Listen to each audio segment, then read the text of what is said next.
देखिए आज पूरे देश में चुनाव हो रहा है। एक तरफ एनडीए है जिसमें भारतीय जनता पार्टी है, एक तरफ इंडिया अलायंस है जिसमें 26 पार्टी है, आप पार्टी भी है, समाजवादी भी है, कम्युनिस्ट पार्टी भी है, इस प्रकार से 26 पार्टी है। अब सवाल आता है भाई गठबंधन बनाने की जरूरत क्या थी 26 पार्टियों को? इनका क्या मकसद? इनका मकसद प्रधानमंत्री बनाने का नहीं है, इनका मकसद लक्ष्य एक ही है कि जो इतनी कुर्बानियां दे के आज़ादी की लड़ाई हमारे बुजुर्गों ने लड़ी, उसके बाद जो संविधान बनाया जिसने हमारे को सबको अच्छा अधिकार दिए, उस संविधान को बचाने के लिए एक ये गठबंधन हुआ है।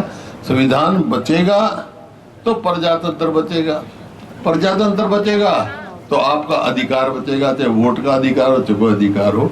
ये है आज आपके सामने, और सारे देश में ये बात हवा चल गई। जैसे मलिक साहब कह रहे थे 77 में कौन के जाना था, लेकिन आज सारे देश में ये है। आज कह के जा रहा हूँ, केंद्र में इंडिया अलायंस की सरकार बनने जा रही है, और वो क्या क्या करेगी, मोटी मोटी बात पहुंच भी जाएगी आपकी।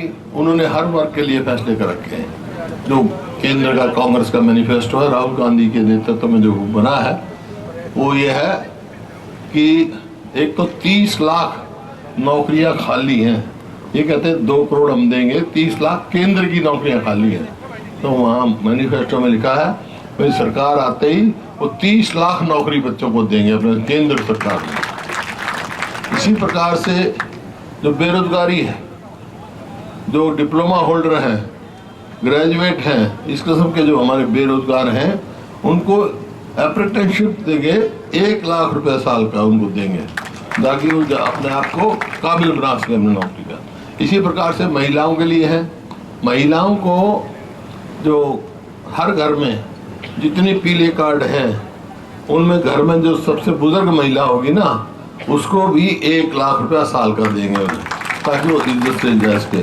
और किसान का जो ये मूवमेंट चले 13 महीने तो अपने हरियाणा की धरती पर चले। एक ही मुख्य मांग रखी थी कि भाई एमएसपी की कानूनी गारंटी होनी चाहिए, ठीक है ना, 1 मिनट, कानूनी गारंटी होनी चाहिए। तो उसके लिए जब मनमोहन सिंह प्रधानमंत्री थे तो वर्किंग ग्रुप बना था एक, उसका अध्यक्ष मैं था। उस टाइम मैंने सिफारिश करी थी कि कानूनी गारंटी होनी चाहिए और एमएसपी का भाव स्वामीनाथन की C2 + 50% का होना चाहिए कि जितनी लागत हो जमा 50%, जब किसान बच सकता है देश का, नहीं तो कर्जे में डूबता जा रहा है। उसके बाद रायपुर में अब हमारा अखिल भारतीय का हुआ था, सम्मेलन हुआ था, सेशन हुआ था, वहाँ भी मेरे को चेयरमैन बनाया गया और रिकमेंडेशन मैंने की। वो भी कांग्रेस ने फैसला किया है कि इंडिया अलायंस की अगर सरकार बनेगी तो हिंदुस्तान के किसान को कानूनी एमएसपी की गारंटी दी जाएगी। जो एमएसपी से कम खरीदेगा उसकी सजा होगी, और एमएसपी स्वामीनाथन के फार्मूले पे मिलेगी। ये बात है। और साथ के साथ ये भी लिखा है, इन्होंने तो अमीर आदमी में कर्जे माफ किए 16 लाख करोड़, लेकिन इंडिया अलायंस किसान का और गरीब आदमी का कर्जा माफी से लेकर कर्ज मुक्ति तक लेके जाएगा। तो इस प्रकार है, हर वर्ग के हैं, गरीब आदमी के लिए। एक और बात, मैं सारे हरियाणा में घूमा हूँ, 36 बराती ये फैसला करे बैठी है कि अगली सरकार हरियाणा में कांग्रेस पार्टी की सरकार बने।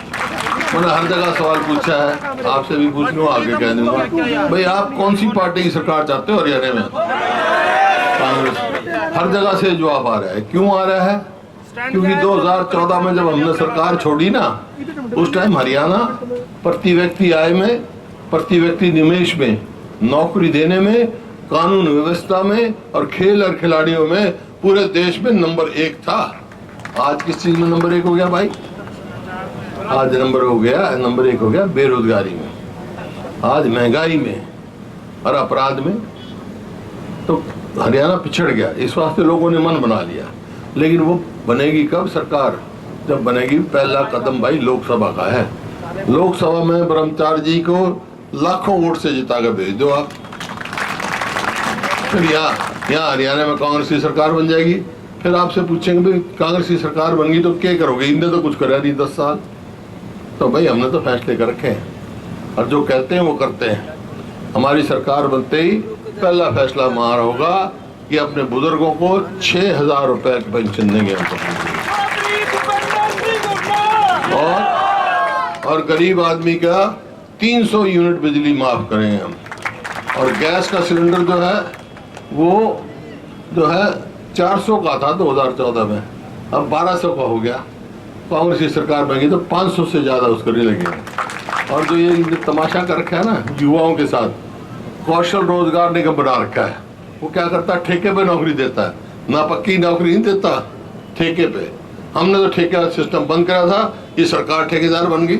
ना तो पक्की नौकरी हो, ना मेरिट, ना रिजर्वेशन, ना पेंशन उसमें, और मतलब भ्रष्टाचार का अड्डा बना रखा है। एमडी भी पकड़ा गया उसका, सब चीज आपको मालूम है। और उसका नतीजा ये है कि 2 लाख पक्की नौकरी हरियाणा सरकार की खाली पड़ी है। आप देख लो, अस्पताल में जाओ तो डॉक्टर नहीं पाओगा, स्कूल में जाओ तो मास्टर नहीं पाओगा, दफ्तर में जाओ तो कर्मचारी नहीं पाओगे। 2 लाख जगह खाली है तो क्या पाओगा।